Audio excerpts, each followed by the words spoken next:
Live mula sa CLTV 36 Studio. CLTV 36 News. Maya Pabengi, Pampanga, magandang gabi, Central Luzon. Ako po si JM De Jesus at oras na para sa mga maiinit na balitang Central Luzon ngayong Huwebes, August 28. Pamagsane at pamangambul king amanong si Swan, midake para karing kayanakan. Flood control at iba pang proyekto ng gobyerno pwede nang i-monitor online sa Project Time. Bez sector, pwedeng dumiretso sa Kapitolyo at isumbong ang mga tiwaling local official.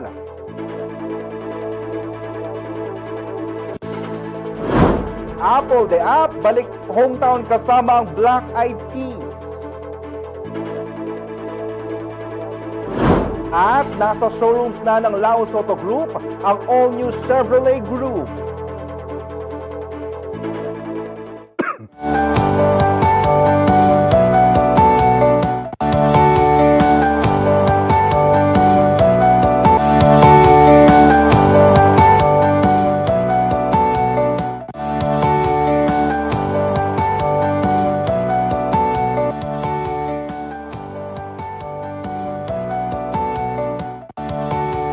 Mida kaya nga duwang-aldong workshop para karing talasulat ang pontala pagsalitang kayanakan ngayoning bulan na ning amanong si Swan. Ang pangkaring menibala nasa harang miyan tabayanan ling masalese ring bayong generasyon na tutuking maningat king pakamalan tamong kulturang Kapampangan.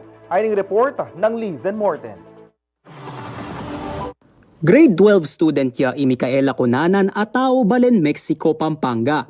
Kabang anak ya, buri na nga sama sing pamanyalita ng Kapampangan bang a-express ne kanong masalese ing kayang sarili gamit inga manong si Swan. So, masanting niya po ing workshop po ngayon ni para kanako. Kasi po, kani po, makabusya rin pong kain ng confidence po. Kasi po, gana-gana, ita nga po, agyudang ipaluwal ita pong thoughts. Ita pong king isip da or makanta po. So, ing sangkan po kaya ni siyempre po, bisa ko pong mabiyasa po. Kaya ba yung eskwela ng Micaela karing inimbita na ning Foundation for Lingap Kapampangan Incorporated o FLKI bang makyabeking amanong si Swan workshops aming umpisa ngening Huwebes, August 28. Mera patyay tiking santungan ning kulturang Kapampangan king syudad San Fernando, Pampanga. Peni mo na ng FLKI Executive Vice President Sonia P. Soto ing pamamuklat king seremonya bang upisa pamo, maging exciting at masabik laking pamanigaral ring sa Blancayabe king mumunang aldo ning pamagsane. Sinapakyaing workshop uling minabot lang ana mapulot 5 ring tinagun. Patune kanoy ni, adakala pa mo rin din kaya nakang bisang mga bulking karelang kultura, agpangkang FLKI President Ferdinand Cailao. Kailangan nita mo alingapan tala rin, uling ila na magmana, no? Ila nang may sulong, bangkanta emat da, itang pagkapagnasan tamong masanting a kinabukasan dareng susunod na generasyon. Mumuna rin penigaralan ing powesyang Kapampangan ang poing gustong pamanyulat kareni. Resource speaker laking leksyon na reni ding pagmaragula poeta laureado ning Labuad Kapampangan, Adi Alvin Ignacio, ampong seryo kalayag. Bayo yung kayang oras, abanggit ng kalayag maswelo yung mekombira ang timong talapagsalita king workshop. Makapanahon niya kanuing nasa na ning FLKI ay iyabe la rin kaya nakan king pamangambul amanong si Swan. Ing amanong Kapampangan, eya mate o eya malumpawi, ampong ing gambulan niya at pasulungan. Ya pining metong atatalakaran mita. Ing amanong Kapampangan, dapat bilang Kapampangan, talagang luguran nyo, pakamahalan nyo. Ibiyata mo yung masabal, malasakit. Kita mo kasi Kapampangan tamo. Kapampangan tamo, dapat tayong pagmaragol, ing amano tamo.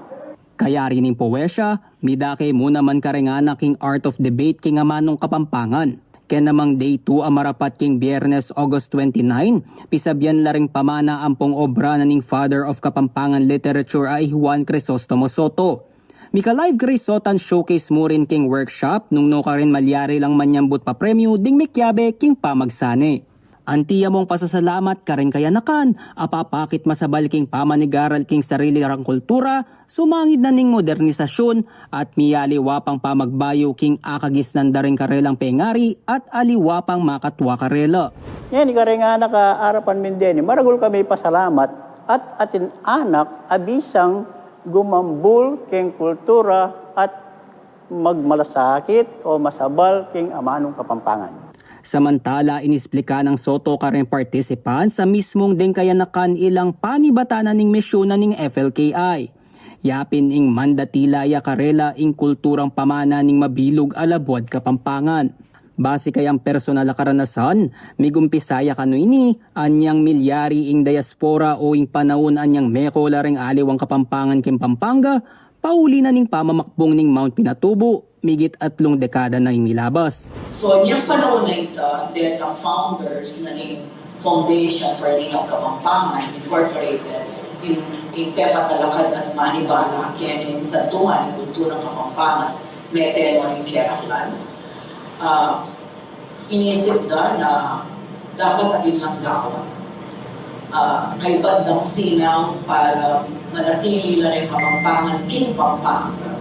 At dahil aywa pang Kapampangan karamihan yung lugar kaya yung Kapampangan region, Kapampangan speaking parts of the region, kailangan din yung Save Pampanga movement.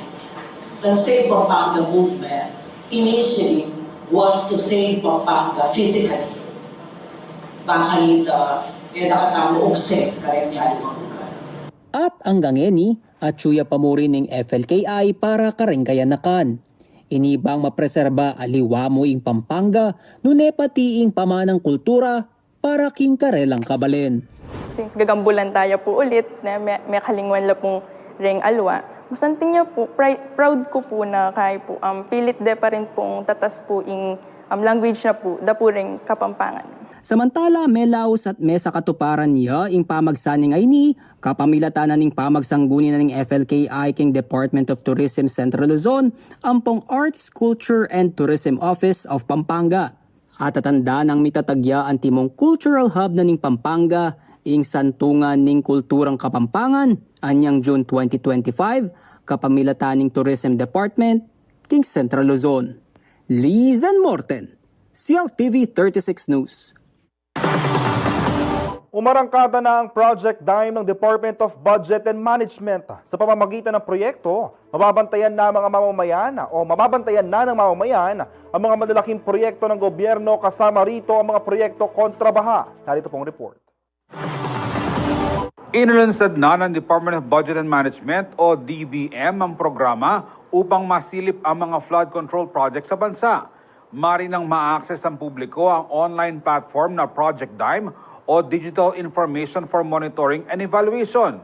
Gamit ang satellite, drones at geotagging technology, masusubaybayan na ng taong bayan ang progreso ng mga malalaking proyekto ng gobyerno. Maaari ring magbigay ng feedback o puna ang mamamayan sa pamamagitan ng Google at iba pang social media platforms. Sinimula ng programang ito ng DBM nitong Miyerkules, August 27 sa gitna ng isinasagawang pagsisiyasat sa mga questionabling kontrata, kabilang ang mga kontrobersyal na mga proyekto kontrabaha. Ayon kay DBM Secretary Mina Pangandaman na binili ni Pangulong Ferdinand Marcos Jr. na siguraduhing makakarating sa taong bayan ang impormasyon hinggil sa mga proyektong pinopondohan ng pamahalaan. Nauna nang ipinatupad ang Project Dime noong 2018 at muling binuhay sa bisa ng Executive Order 31 na nilagdaan itong 2023 na nag-institutionalize sa Philippine Open Government Partnership upang higit na maisulong ang transparency at accountability sa gobyerno. Matatandaan sa pagbisita ni Pangandaman sa CLTV 36 noong August 4, kanyang inanunsyo ang Project Dime ng mga panayam kaugnay ng kanyang inspeksyon sa flood control project sa Pampanga.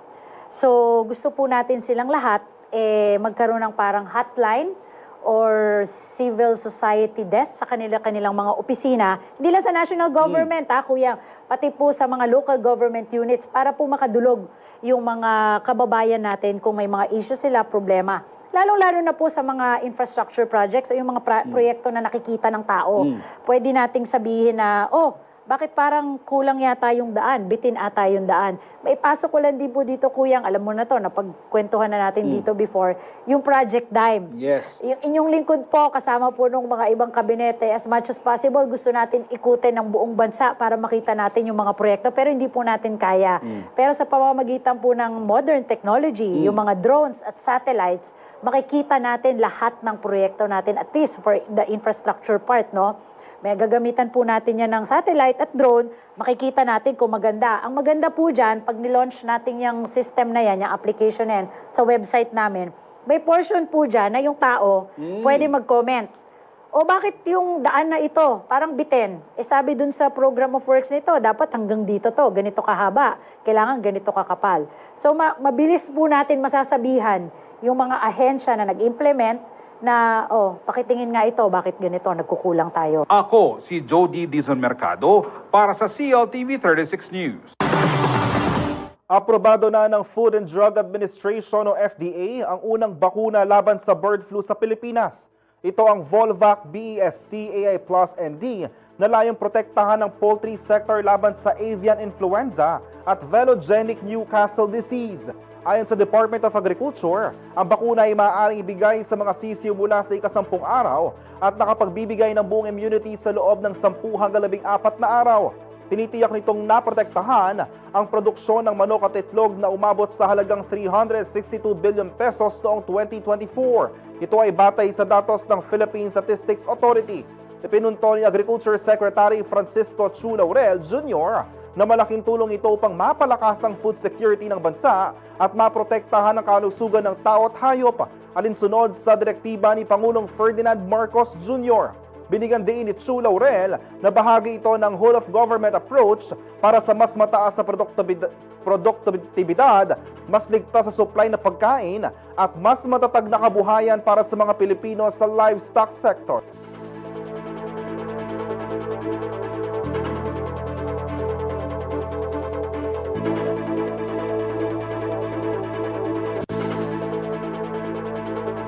Manatili nakatutok para sa iba pang mga balita ngayong araw.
Nagbabalik ang CLTV 36 News. Malaking porsyento ng mga Pilipino nagtitiwala umano sa naging resulta ng halalan batay sa survey results ng Okta Research.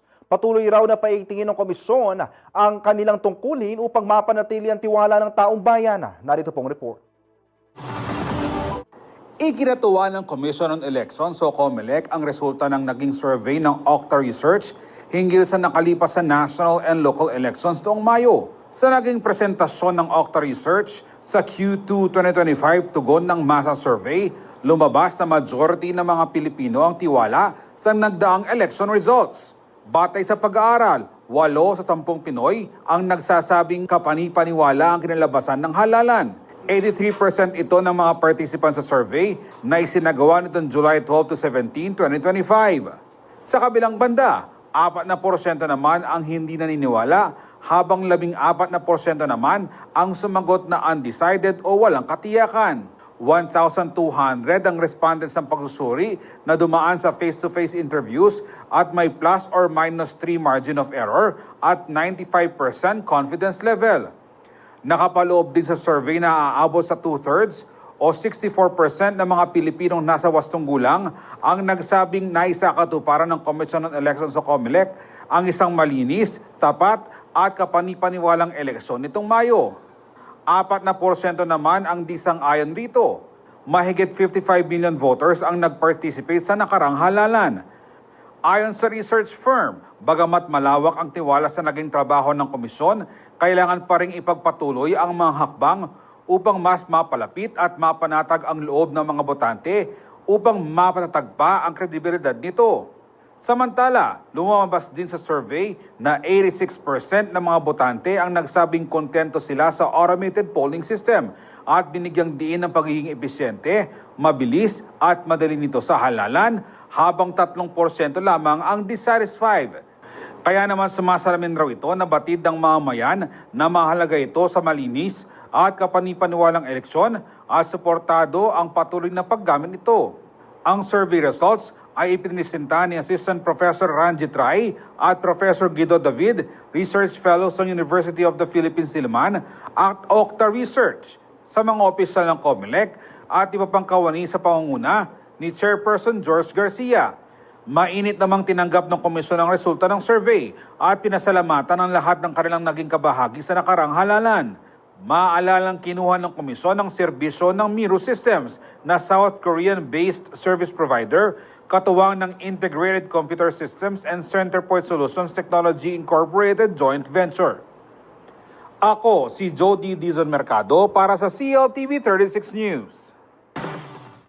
Itinuturing na makasaysayan ang pagsasanib puwersa ng DepEd at HOPE sa pagtatayo ng classroom sa buong bansa. Susuporta rin ito sa pagdanais ng kasalukuyang administrasyon na magkaroon ng isang graduate sa kolehiyo o TechVoc sa bawat pamilyang Pilipino. Narito ang report ni Jody Dizon Mercado.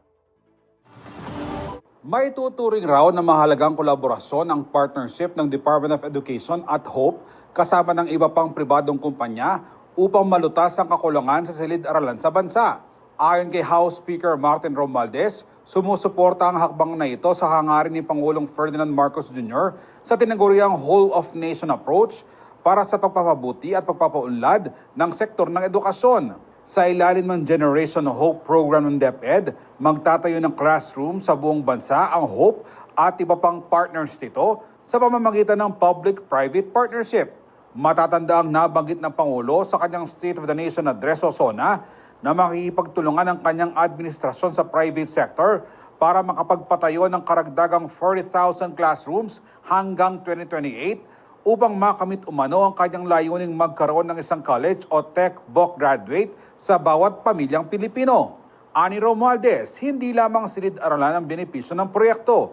Magbibigay rin ito ng pag-asa sa mga mag-aral dahil makakagamit sila ng ligtas, maayos at epektibong pasilidad para sa kanilang edukasyon, bunsod ng pagkakaisa ng gobyerno at pribadong sektor. Itinatag ang HOPE Group noong 2012 kung saan lahat ng kita mula sa kanilang produkto ay inilaan para sa pagtatayo ng classrooms at iba pang proyektong panlipunan.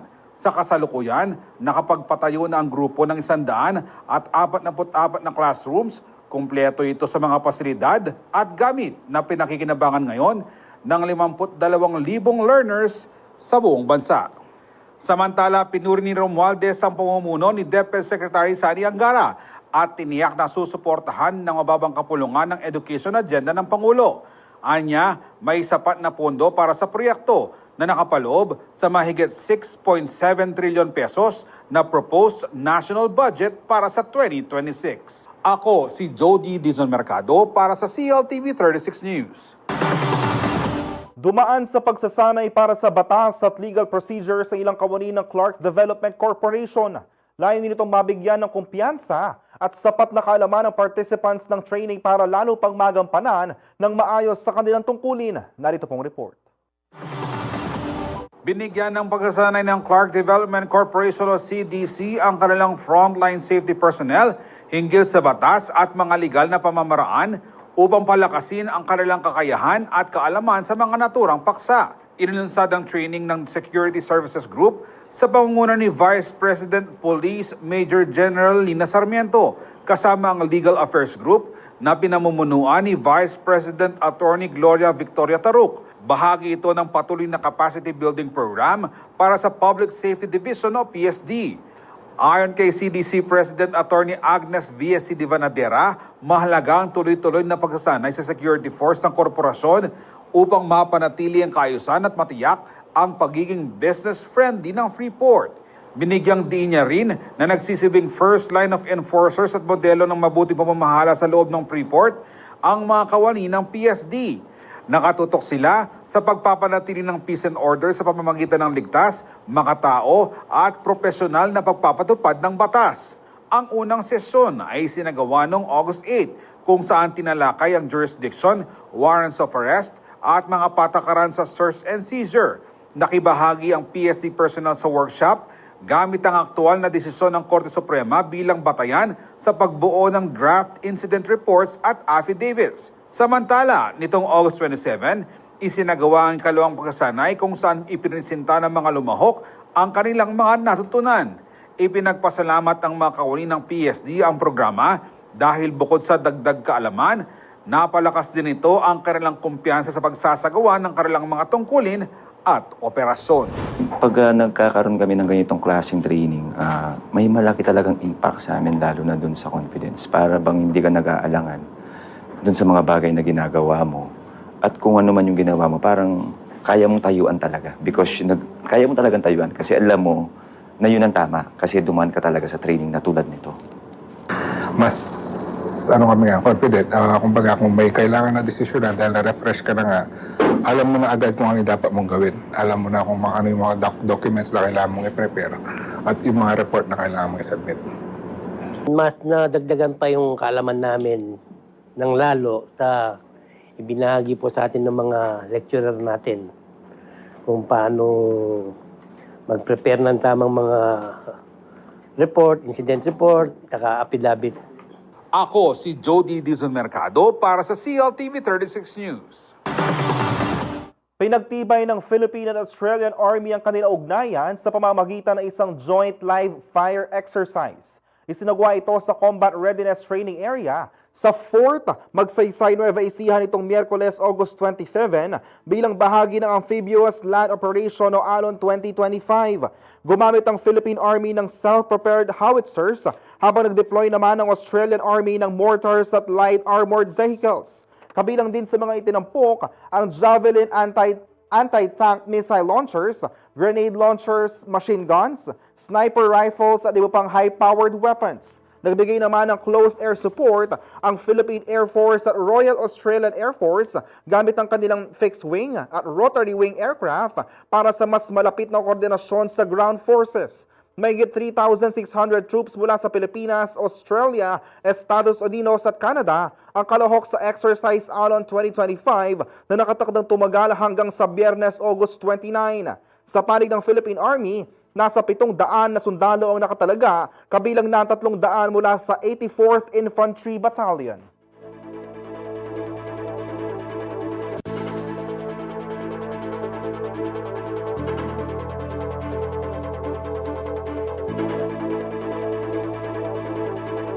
Manatiling nakatutok para sa iba pang mga balita ngayong araw.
Nagbabalik ang CLTV 36 News. May direktang access na sa Kapitolyo mga negosyante sa Pampanga para magsumbong ng mga tiwali at napagsamantalang opisyal. Ito ang tiniyak ni Governor Lilia Pineda sa pagharap niya sa mga miyembro ng business sector ng lalawigan. Narito ang ulat ni Paulo G. Santos. Ang Mega Pogo Hub sa Porac at ilang bahagi ng business district sa Angeles City, laman ng balita noon dahil sa umano'y human trafficking at torture. Idagdag pa ang kontrobersiya sa entrapment ni San Simon Mayor JP Punsalan na nag-viral dahil sa aktual na bigayan. Ang mga insidenteng ito ang nagdulot ng masamang imahe sa Pampanga na siyang may epekto rin sa business community. Para matugunan ito, hinarap ni Pampanga Governor Lilia Pineda ang mga negosyante sa isang konsultasyon na ginanap sa siyudad ng San Fernando nitong Miyerkules, August 27. Ayon kay Governor Pineda, kinailangan pa niyang humingi ng personal na paumanhin sa mga investor dahil tunay na naapektuhan ang imahe ng lalawigan. Naapektuhan din ang province. Naapektuhan din yung mga mayors na hindi naman gumagawa ng mga ganon. So, kahit hindi pa napapatunayan na gano'n ang nangyari.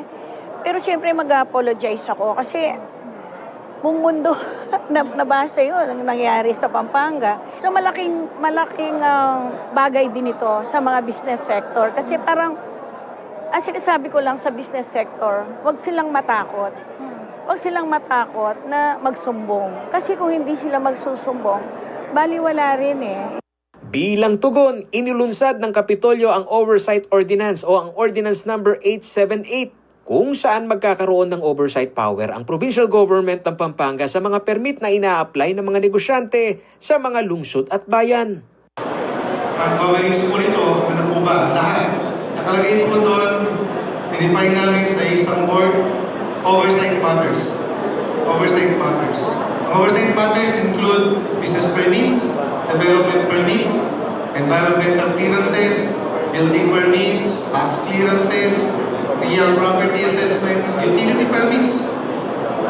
At saka po ng clearances na kinukuha natin o ina-apply natin sa ating mga LGUs.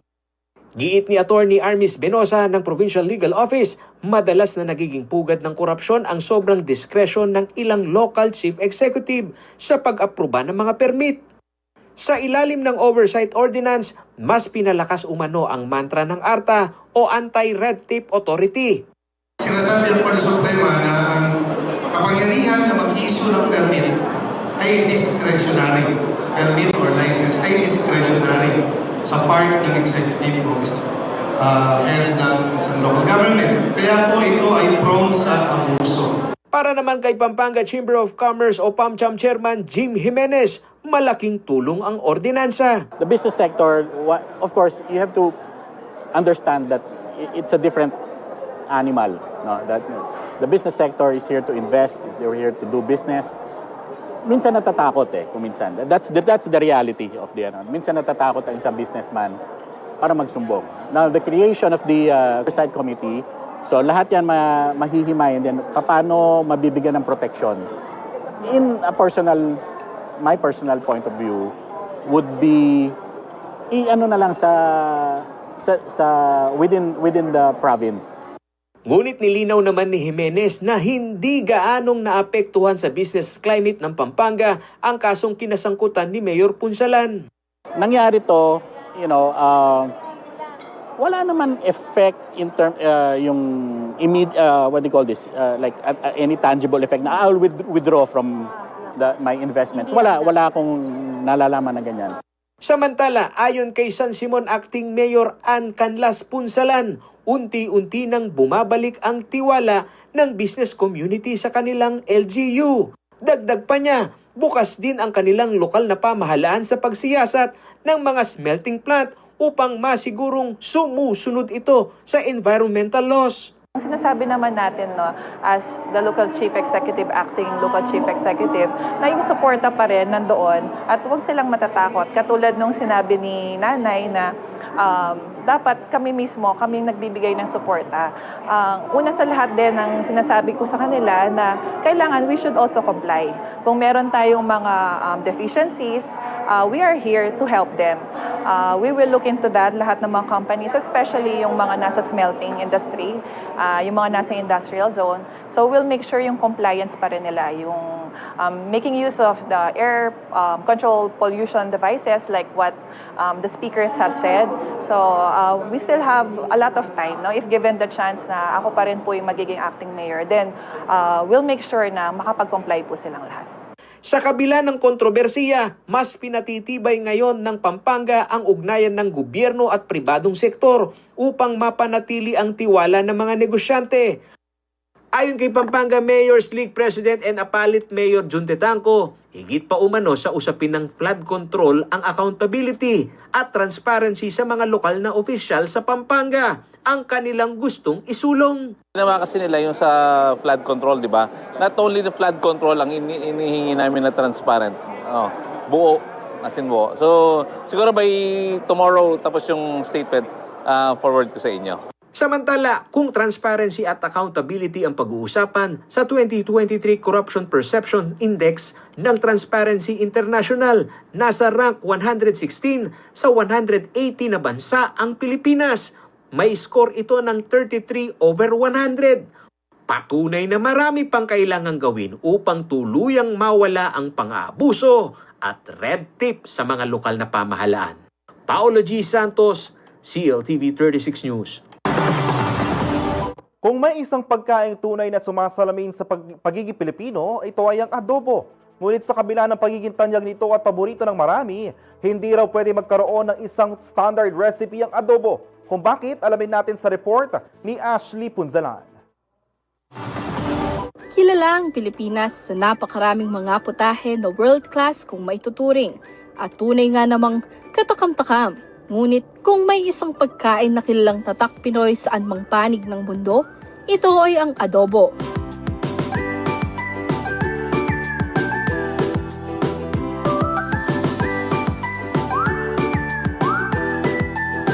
Pero alam nyo ba kung anong meaning ng adobo? Hango ang pangalan na ito sa paraan ng pagluluto ng mga Pinoy, kung saan ang pangunahing sangkap ay suka o vinegar. Bawat Pilipino sa iba't ibang lugar sa bansa ay may kanya-kanyang adobo recipe. Depende sa kanilang panlasa, kinagis ng mga sangkap, tradisyon at kultura. Kaya naman para sa tanyag na Kapampangan chef na si Claude Tayag, hindi raw pwedeng magkaroon ng isang standard na recipe para sa adobo dahil sa bawat adobo dish, nananalaytay ang pagkakakilanlan ng bawat Pilipino. Our adobo is a very personal thing. Miyalwawata po panlasa, miyalwawata mo keragulan. So how can you impose something that is not meant to be? Kanya-kanyang timpla, kanya-kanyang ways of cooking it. So there cannot be a standard way. Dahil dito, itinampok ni Tayag sa kanyang cookbook na The Ultimate Filipino Adobo ang samot-saring klase ng adobo recipes mula sa mga kababayan natin sa iba't ibang lugar. Bukod sa kanyang libro, ginanap din ang first ever cooking demo sa bagong tayong kulinarium ng Museo ng Angeles sa Angeles City, Pampanga ngayong Huwebes, August 28. Inkwentong adobo, arobo ng Claude S. Tayag. Ang pamagat ng aktibidad kung saan ipinakita at ipinatikim ni Chef Claude ang ilang mga recipe na iniluto sa paraan ng pag-aadobo. Tampok dito ang ilang Kapampangan dishes, kagaya ng kilayin, umba at lagat hito. Kilala ang Pampanga bilang isang culinary heartland, kaya't napakahalaga ng pagpapayaman ng kultura ng pagkain sa lalawigan.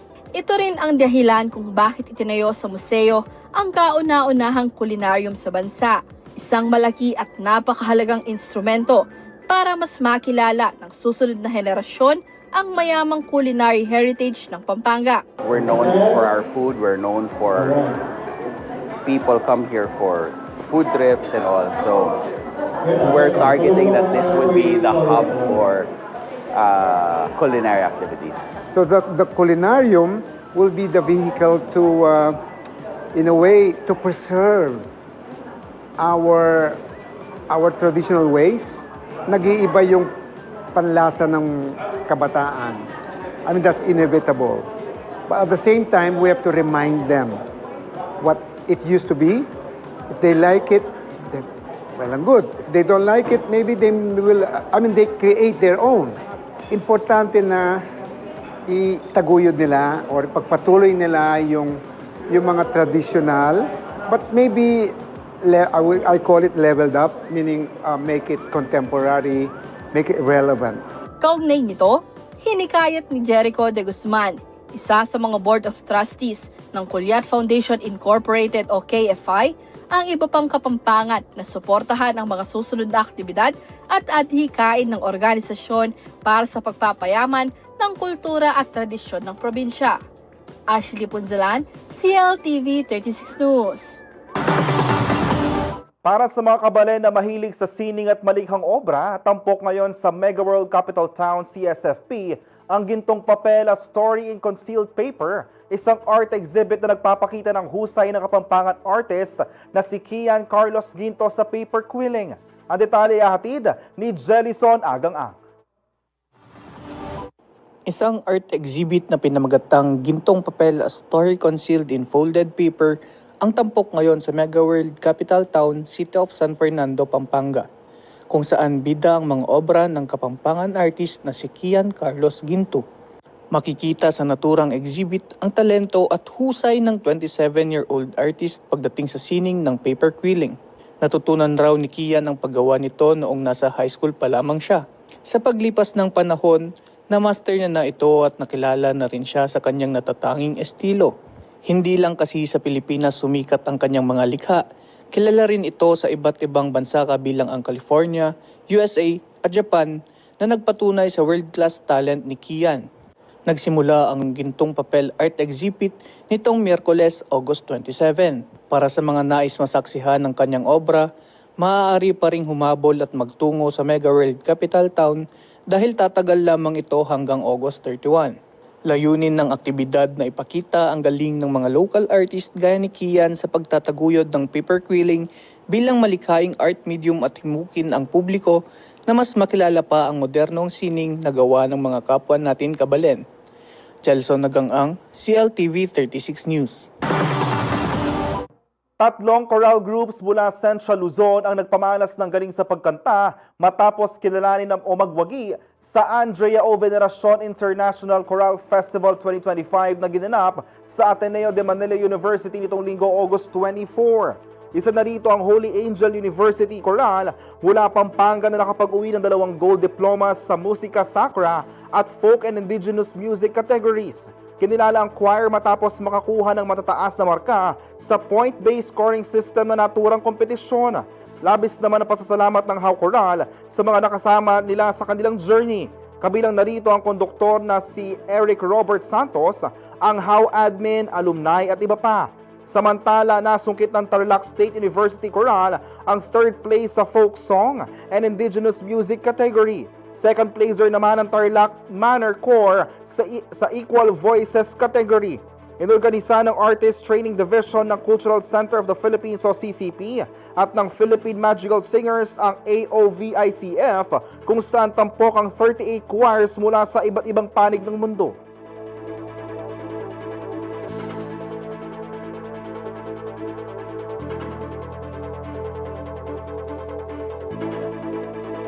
Manatili nakatutok para sa iba pang mga balita ngayong araw.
Nagbabalik ang CLTV 36 News. Hindi nakapasok sa finals ng 2025 PVL Invitational Conference ang Creamline Cool Smashers matapos silang talunin ng Kobe Shinhwa University sa 4 na sets sa PhilSports Arena. Sa kabila ng matinding laban, kinapos ang 10-time champion sa bilis at disiplina ng Japanese squad. Narito pong report.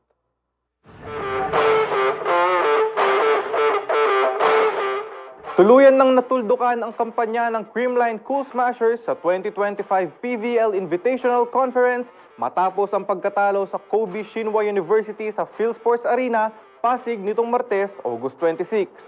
Nagtapos ang kanilang dikdikang laban sa scores na 27-25, 25-23, 23-25 at 25-21 dahilan upang mawalan ng tsansa para sa final slot ang dating 10-time champion.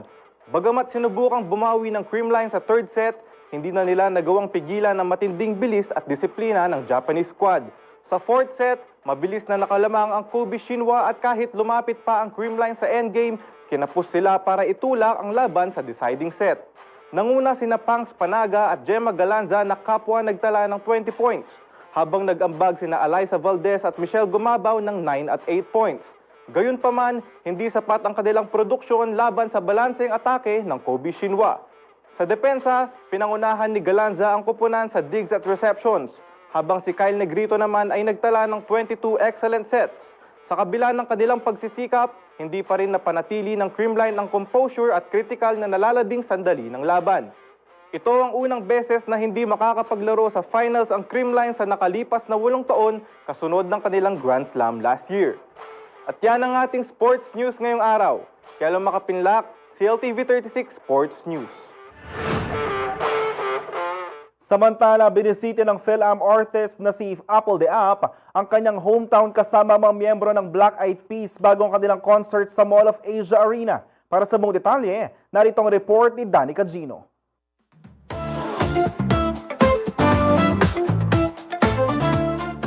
Balik hometown ang Filipino-American artist na si Alan Pineda Lindo o mas kilala bilang Apple de Ap, kasama ang kanyang grupong Black Eyed Peas. Bumisita ang legendary music group sa Barangay Sapang Bato, Angeles City, Pampanga, kung saan ibinida ni Apple ang street sa Purok 2 na ipinangalan sa kanya. Sa kanilang Instagram stories, makikitang masaya at proud na nagpa-picture ang mga artist sa street sign. Dedicated a street to Apple. And it's just street. My brother got his own street in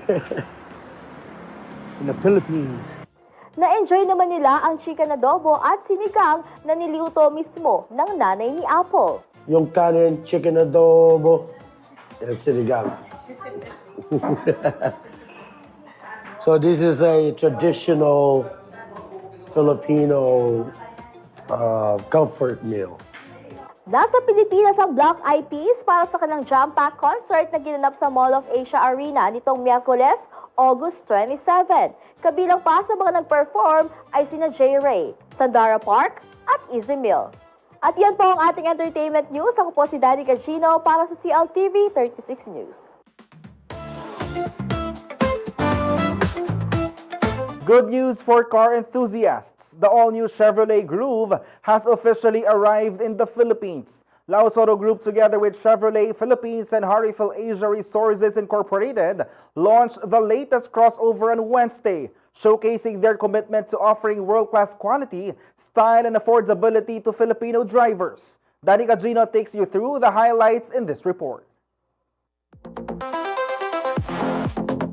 Panoramic sunroof. 10 inches infotainment with Apple CarPlay and Android Auto. LED daytime running lights. And advanced safety features are just some of the standout features of the all-new Chevrolet Groove. The vehicle was officially launched by Laos Auto Group on Wednesday, August 27. Katuwang ang Chevrolet Philippines at Harifil Asia Resources Incorporated. Ang bagong crossover ay idinisenyo para sa modern Filipino drivers who are seeking style, practicality, and cutting-edge features, all at a remarkable value for money. With its commitment to bring world-class vehicles closer to Filipino car buyers, naniniwala ang Laos Group of Companies na magiging top choice ng maraming Pinoy ang Groove dahil sa kombinasyon nito ng premium styling, high-tech features at tested reliability. Alam mo, sa totoo lang, we're all excited about this new variant of Chevrolet, no? It's very fresh, very young looking. So we're very optimistic about this new Groove, this new brand. So tamang-tama lang siya sa kalsada. Yung mga usual na nakikita nating Chevy vehicles, this is a different cut versus the others, no? So I think we're optimistic about this and we're excited as much as our customers are excited to see this new vehicle. Bilang isa sa pinakamalaki at pinaka-trusted na automotive dealer network sa bansa, lalo pang pinatatag ng Laos Group ang kanilang presensya sa industriya sa pamamagitan ng partnership sa Harryfield Asia Resources Incorporated. People are saying that it's a congested market already, that it's too tight. But aspiration never ends.